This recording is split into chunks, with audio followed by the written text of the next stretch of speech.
Oi, gente, bom dia, tudo bem? Hoje vamos de devocional e, mais uma vez, Gênesis 26, vamos ler pela Torá, Jó 26 também, vamos ler pela Bíblia de Israel e Mateus 26, vamos ler pela Ave Maria. Partiu! Cadê? Volta aí, não é um capítulo longo? Não. Isaac em Gerar. Houve fome naquela terra, como tinha acontecido no tempo de Abraão. Por isso Isaque foi para Gerar, onde Abimeleque era o rei dos filisteus. O Senhor apareceu a Isaque e disse: Não desça ao Egito, procure estabelecer-se na terra que eu lhe indicar. Permaneça nessa terra mais um pouco, e eu estarei com você e o abençoarei. Porque a você e aos seus descendentes darei todas essas terras e confirmarei o juramento que fiz a seu pai Abraão. Tornarei seus descendentes tão numerosos como as estrelas do céu, e lhes darei todas as terras, e por meio da sua descendência todos os povos da terra serão abençoados, porque Abraão me obedeceu e guardou meus preceitos, meus mandamentos, meus decretos e minhas leis. Assim, Isaque ficou em Gerar. Quando os homens do lugar lhe perguntaram sobre a sua mulher, ele disse: Ela é minha irmã. Teve medo de dizer que era sua mulher, pois pensou: os homens deste lugar podem matar-me por causa de Rebeca, por ser ela tão bonita. Isaque estava em Gerar já havia muito tempo. Certo dia, Abimeleque, rei dos filisteus, estava olhando do alto de sua janela quando viu Isaque acariciando Rebeca, sua mulher. Então Abimeleque chamou Isaque e lhe disse: Na verdade, ela é tua mulher? Por que me disseste que ela era tua irmã? Isaque respondeu: Porque pensei que eu poderia ser morto por causa dela. Então disse Abimeleque: Tens ideias do que nos fizeste? Qualquer homem bem poderia ter se deitado com tua mulher e teria trazido culpa sobre nós. E Abimeleque advertiu todo o povo: Quem tocar neste homem ou em sua mulher certamente morrerá. Isaque formou lavoura naquela terra e no mesmo ano colheu 100 por um. Acho que é mais de 100%, né? Porque o Senhor o abençoou. O homem enriqueceu, a sua riqueza continuou a aumentar até que ficou riquíssimo. Possuía tantos rebanhos e servas que os filisteus o invejavam. Estes taparam todos os poços que os servos de Abraão, pai de Isaque, tinha cavado na sua época, enchendo-os de terra. Então Abimeleque pediu a Isaque: Sai da nossa terra, pois já és poderoso demais para nós. Por isso Isaque mudou-se de lá, acampou no vale de Gerar e ali se estabeleceu. Isaque reabriu os poços dos cavados no tempo de seu pai Abraão, os quais os filisteus fecharam depois que Abraão morreu, e deu-lhes os mesmos nomes que seu pai lhes tinha dado. Os servos de Isaque cavaram no vale e descobriram um veio d'água. Mas os pastores de Gerar discutiram com os pastores de Isaque, dizendo: A água é nossa. E por isso Isaque deu ao poço o nome de Ezeque, porque discutiram por causa dele. Então os servos cavaram outro poço, mas eles também discutiram por causa dele. Por isso o chamou de Sitna. Isaque mudou-se dali e cavou outro poço, e ninguém discutiu por causa dele. Deu-lhe o nome Reobote, dizendo: Agora o Senhor nos abriu espaço e prosperaremos na terra. Dali Isaque foi para Berseba. Naquela noite o Senhor lhe apareceu e disse: Eu sou o Deus de seu pai Abraão. Não tema, porque eu estou com você. Eu abençoarei e multiplicarei os seus descendentes por amor ao meu servo Abraão. Isaque construiu neste lugar um altar e invocou o nome do Senhor.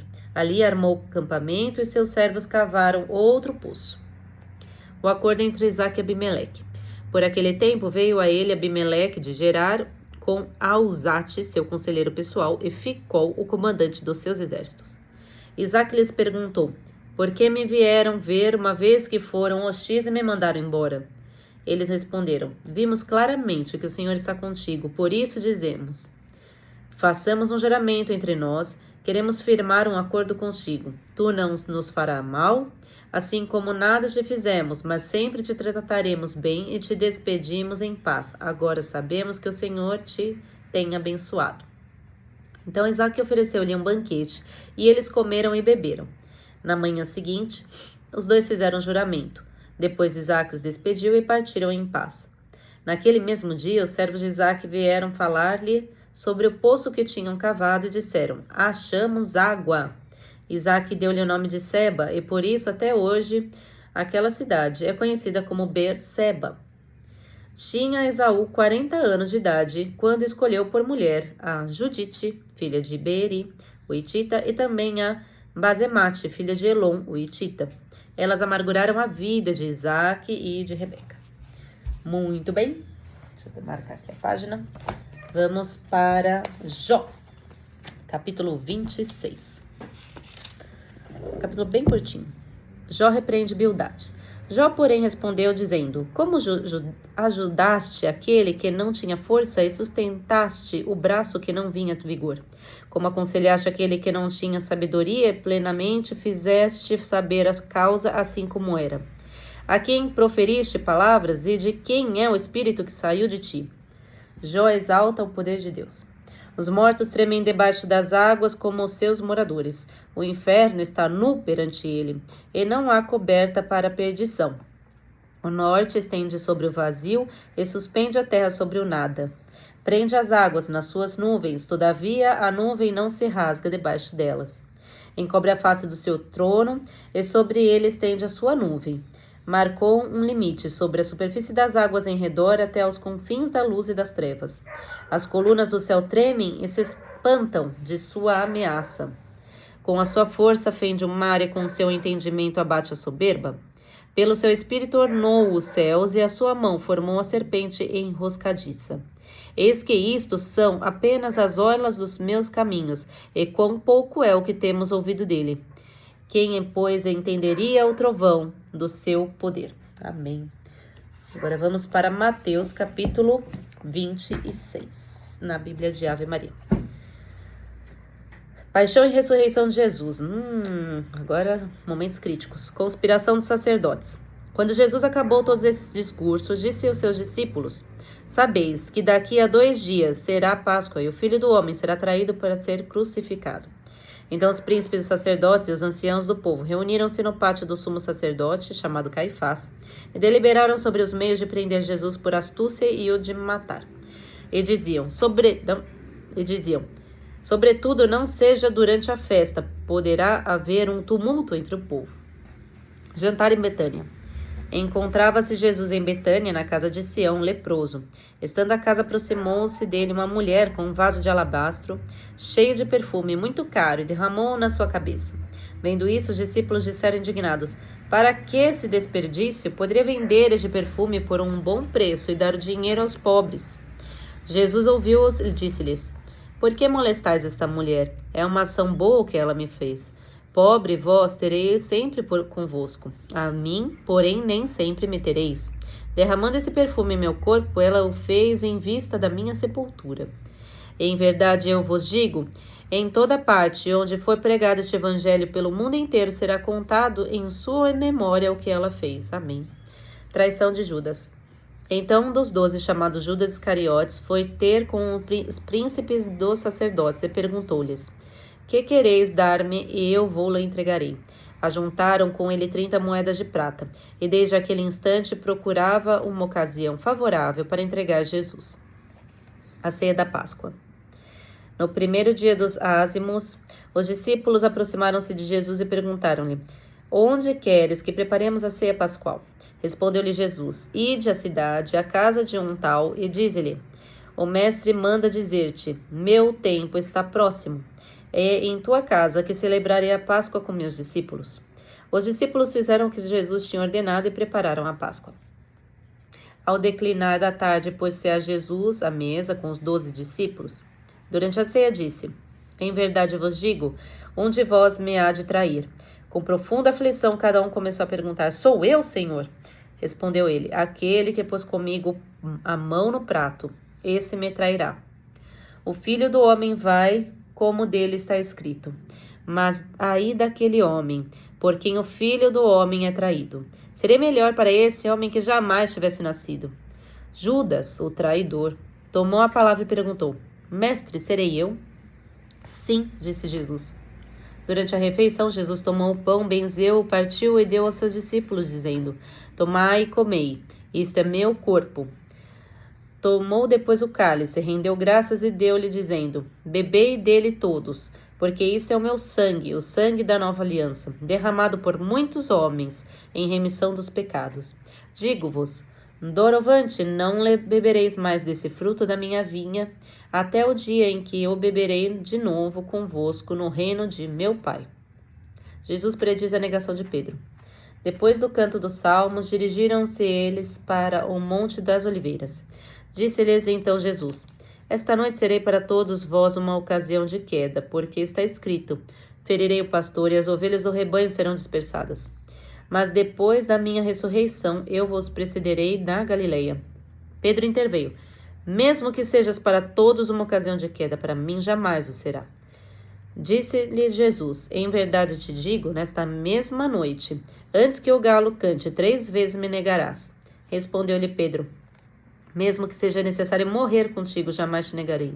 E todos os outros discípulos disseram-lhe o mesmo. Angústia suprema. Retirou-se Jesus com eles para um lugar chamado Bet-Getsemane e disse-lhes: Assentai-vos aqui enquanto eu vou ali orar. E tomou consigo Pedro e os 2 filhos de Zebedeu. Começou a entristecer-se e a angustiar-se. Disse-lhes então: Minha alma está triste até a morte. Ficai aqui e vigiai comigo. Adiantou-se um pouco e, prostrando-se com a face por terra, assim rezou: Meu Pai, se é possível, afaste de mim esse cálice. Todavia, se faça o que eu quero, mas sim o que tu queres. Foi ter então com os discípulos e os encontrou dormindo. E disse a Pedro: Então não pudestes vigiar 1 hora comigo? Vigiai e orai, para que não entreis em tentação. O espírito está pronto, mas a carne é fraca. Afastou-se pela 2ª vez e orou, dizendo: Meu Pai, se não é possível que este cálice passe sem que eu beba, faça-se a tua vontade. Voltou ainda e os encontrou novamente dormindo, porque seus olhos estavam pesados. Deixou-os e foi orar pela 3ª vez, dizendo as mesmas palavras. Voltou então para os seus discípulos e disse-lhes: Dorme agora e repousai. Chegou a hora. O Filho do Homem vai ser entregue nas mãos dos pecadores. Levai-nos-vos. Vamos. Aquele que me trai está perto daqui. Prisão de Jesus. Jesus ainda falava quando veio Judas, um dos 12, com ele uma multidão de gente armada de espadas e cacetetes, enviada pelos príncipes sacerdotes e pelos anciãos do povo. O traidor combinara com eles este sinal: Aquele que eu beijar é ele, prendam-o. Aproximou-se imediatamente de Jesus e disse: Salve, mestre! E beijou-o. Disse-lhe Jesus: então para isso que vens aqui? Em seguida adiantaram-se eles e lançaram mão em Jesus para prendê-lo. Mas um dos companheiros de Jesus desembainhou a espada e feriu um servo do sumo sacerdote, decepando-lhe a orelha. Jesus, no entanto, lhe disse: Embainha a tua espada, porque todos aqueles que usarem da espada, pela espada morrerão. Crês tu que não possa invocar meu Pai, e ele não me enviaria imediatamente mais de 12 legiões de anjos? Mas como se cumpriram então as Escrituras, segundo as quais é preciso que seja assim? Depois, voltando-se para a turba, falou: Saístes armados de espada e porretes para prender-me, como se eu fosse um malfeitor. Entretanto, todos os dias estava eu sentado entre vós, ensinando no templo, e não me prendestes. Mas tudo isso aconteceu porque era necessário que se cumprissem os oráculos dos profetas. Então os discípulos o abandonaram e fugiram. Jesus diante de Caifás. Os que haviam prendido Jesus levaram-no à casa do sumo sacerdote Caifás, onde estavam reunidos os escribas e os anciãos do povo. Pedro seguiu-o de longe até o pátio do sumo sacerdote. Entrou e sentou-se junto aos criados para ver como terminaria aquilo. Enquanto isso, os príncipes dos sacerdotes e todo o conselho procuravam um falso testemunho contra Jesus, a fim de o levarem à morte. Mas não o conseguiram, embora se apresentassem muitas falsas testemunhas.